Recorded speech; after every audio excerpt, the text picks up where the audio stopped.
my channel. So I'm here today with a foundation review, and I've been meaning to do this for ages, so I'm finally here doing it. So let's just jump straight in. As you can tell by the title, I'm reviewing the Hourglass Vanish Stick Foundation. First things first, it is a little bit of a pricey foundation. It retails at £42, I believe, on most websites. So I'm going to tell you what I think of it, and I will tell you if I think it's worth the price. First things first, I just want to touch on the packaging. So it comes in this gorgeous triangle shaped kind of plastic, it's not a jar, it's not a bottle. What is it? It's a stick.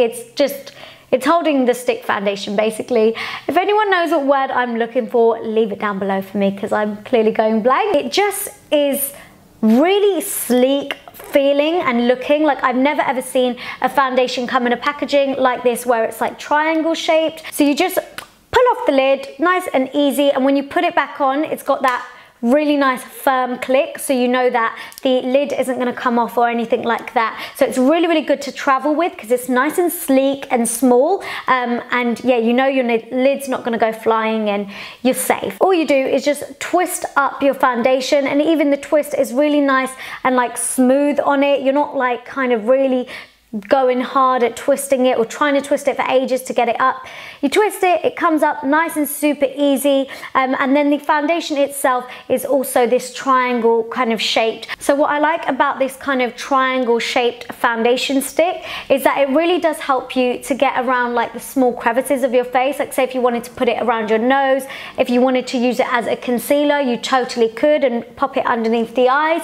And also you can like draw, like if you've got a few shades of this, if you had a darker shade and you wanted to contour, like the nice sharp tip of the triangle will really help you to get that precision and drawing lines. Now I've got this foundation in 2 shades, but it's one of those foundations that you can find your shade in like a couple of foundations, like you can be between shades. So yeah, they do have quite a good color range though, I must say. I've got this in the shade Golden Tan. So as you can see from my demo, this is very much like my skin color, and it's got really nice like warmth to it without being too yellow, too orange. It's kind of got like a neutral undertone to it, but it's warm enough, which is exactly what I look for when I'm looking for a foundation. And then the other shade I have is the shade Honey, which is slightly a bit more warmer, so it's a bit more on like the peachy orangey side.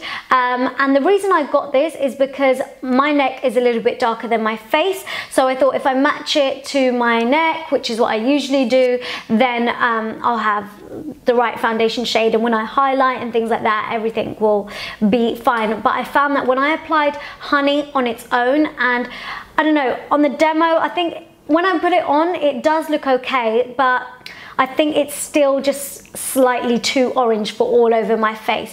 So what I like to do is I like to apply Honey like around the like outside perimeters of my face, and then Golden Tan as like the main shade for all over my face, because that is the most accurate shade for me. And in MAC reference, guys, for anyone that's going to ask, I'm an NC42, so you get 7.2 grams of foundation, and you're working with a foundation that is a medium to buildable full coverage. Now when you apply one layer of it, so say you do a couple swipes and blend it out, you instantly get a really decent medium coverage foundation. It covers what you need it to. Obviously, if you've got super problematic skin, or you've got really dark like hyperpigmentation or things like that, you do want to go and correct beforehand. However, if you just want a decent amount of foundation on really nice and quickly, then this is wonderful for just sweeping on, blending out, and it just looks divine straight away. Now of course, sometimes when you build up foundations and make it full coverage, it can tend to start looking cakey and just, it doesn't sit well on top of each other. However, this foundation really like meshes into its own layers really nicely. When I say it meshes into its own layers, what I mean is that when you apply one layer and then you put another layer of foundation on top, it doesn't sit on top of that first layer, making it look and feel heavy on the skin. What it does is it kind of just mixes in with those other layers that you've applied, and it gives you that gorgeous skin-like skin, but with full coverage, if if that makes sense. So this foundation definitely does have a little bit of play to it. It's a bit more on the satin side. I would not say that it is a matte finish whatsoever at all. So if you're looking for something matte, this isn't the one for you.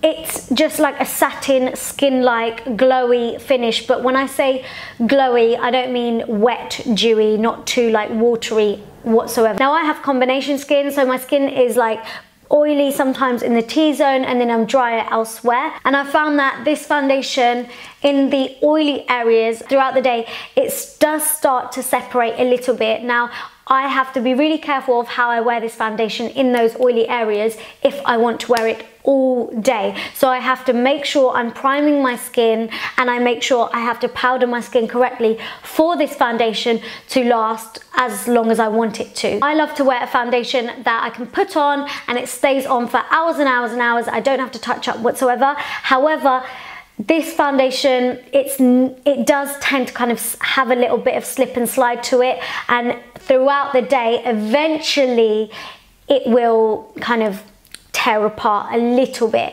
But again, it depends how you've set it. So if you're gonna put this on in a rush and expecting it to last all day, I can tell you now it's not going to do that, which is a bit unfortunate. I think this foundation is perfect for anyone with normal to dry skin. However, if you are on the oily side, I would definitely recommend using powder, primer, the lot, but just be a bit careful with it, because you don't want to put on so much of like all those other products that you ruin the actual look of this foundation. This foundation doesn't have any flashback whatsoever, and I've taken so many pictures in this foundation and it always looks really, really flawless, not only in pictures but in person too. I think this foundation is perfect for photography, for bridal, and just general day-to-day use. It is very good. But if you are expecting this foundation to last you from morning till night and you're going out, I personally wouldn't. So just be a bit mindful of that. If you're looking for a foundation for a particular thing,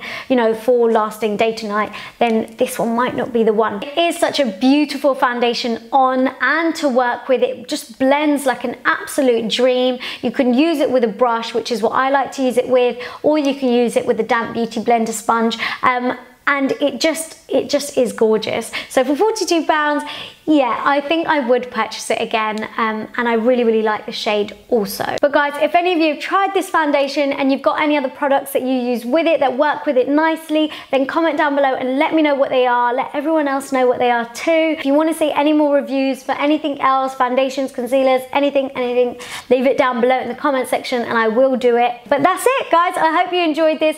Leave any questions below if you've got any. Give this video a big thumbs up if you liked it. Subscribe for more. Follow me on all my social media. It's linked down below. Thanks for watching, guys. Mwah. Bye.